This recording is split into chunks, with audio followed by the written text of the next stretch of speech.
की मित्रों, मैं धनेश्वर महतो। डॉक्टर कपिल खान को यूपी सरकार जल्द रिहा करे वरना भारतीय मित्र पार्टी आंदोलन करेगी। अभी पीछे हमने मोटरसाइकिल जुलूस निकाला था।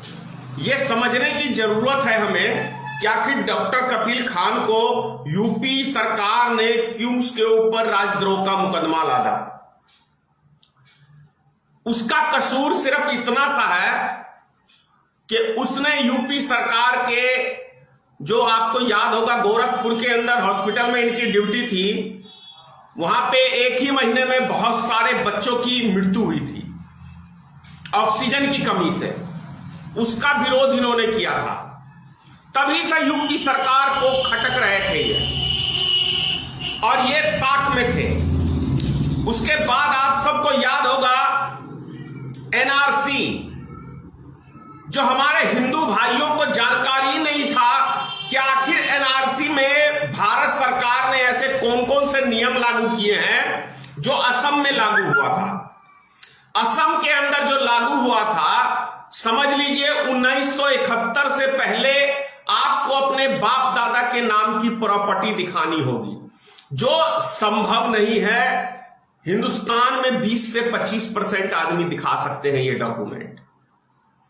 दूसरी चीज, आपके पिताजी का नाम यदि कुशवाहा है, आपके बेटे ने टाइटल में नाम रख लिया महतो प्रसाद सिंह या कुछ भी, जो अभी वर्तमान में हो रहा है। अधिकतर आदमी पिताजी का नाम कुछ और होता है और बेटे कुछ और टाइटल रखते हैं, तो वो भी एक सरकार ने आधार बनाया था कि आपको प्रूफ करना पड़ेगा।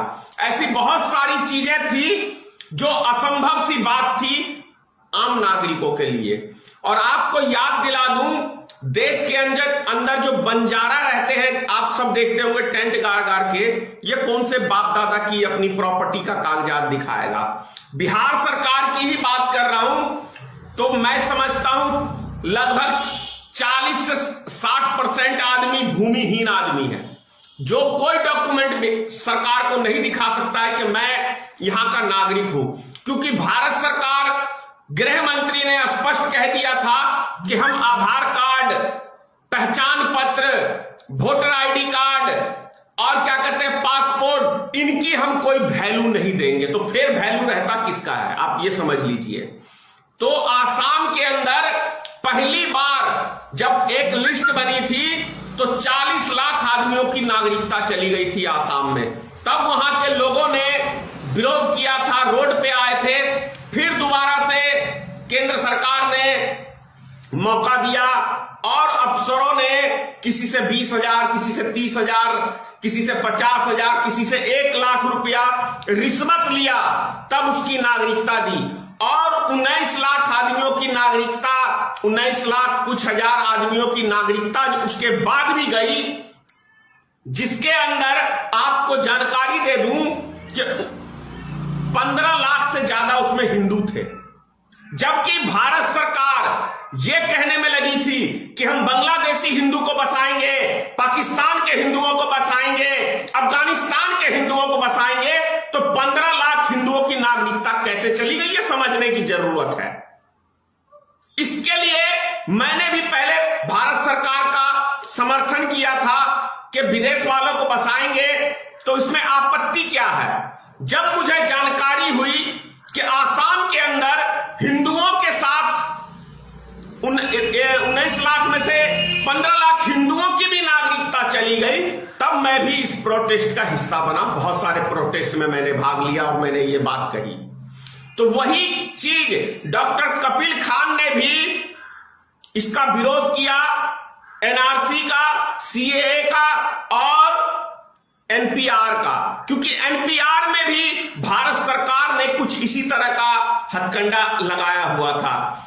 सिर्फ ये जनगणना नहीं कर रहे थे, ये एनपीआर जो लागू होता, उसके अंदर भारत सरकार आपसे आपके मां बाप का जन्म प्रमाण पत्र मांगती।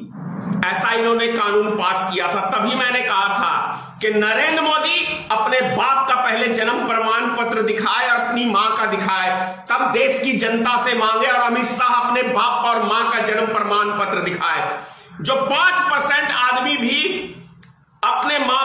जन्म प्रमाण पत्र नहीं दिखा सकता है, 5% क्या मैं कह रहा हूं 1% नहीं दिखा सकता है, क्योंकि हॉस्पिटल में अभी 10-15 साल से बच्चे पैदा होने लगे हैं।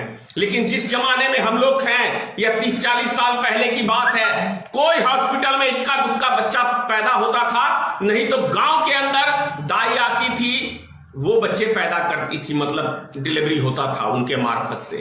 तो ये ऊट पटांग की चीजें सिर्फ और सिर्फ सरकार आम पब्लिक का ध्यान भटकाने के बाद और हिंदू मुसलमान करने का बाद इनको मौका मिल गया था कि हम हिंदुओं को बसा रहे हैं बाहर से लाके, तो मुसलमानों को क्या आपत्ति है? मुसलमान को किसी को आपत्ति नहीं था और ना किसी हिंदू को आपत्ति था। लेकिन आसाम में तो इन्होंने कुछ और कहा और कुछ और किया, इसी को लेके सबने विरोध किया और डॉक्टर कपिल खान ने भी किया। यही बात का वो प्रचार कर रहे थे, तो उसके ऊपर देशद्रोही का मुकदमा लाद दिया गया, मतलब राजद्रोह का।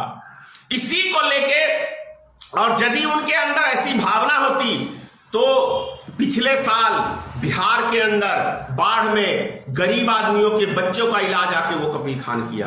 तो मैं बिहार के एक एक व्यक्ति से कहना चाह रहा हूं कि आप सच्चाई के लिए आप आगे आए और डॉक्टर कपिल खान के समर्थन में 28 जुलाई को पूरे बिहार में और पूरे देश के अंदर प्रदर्शन करें, विरोध करें, क्योंकि 28 जुलाई को भारतीय मित्र पार्टी रोड पे उतरेगी। जय हिंद साथियों, जय भारतीय मित्र पार्टी, सीताराम, जय माता की।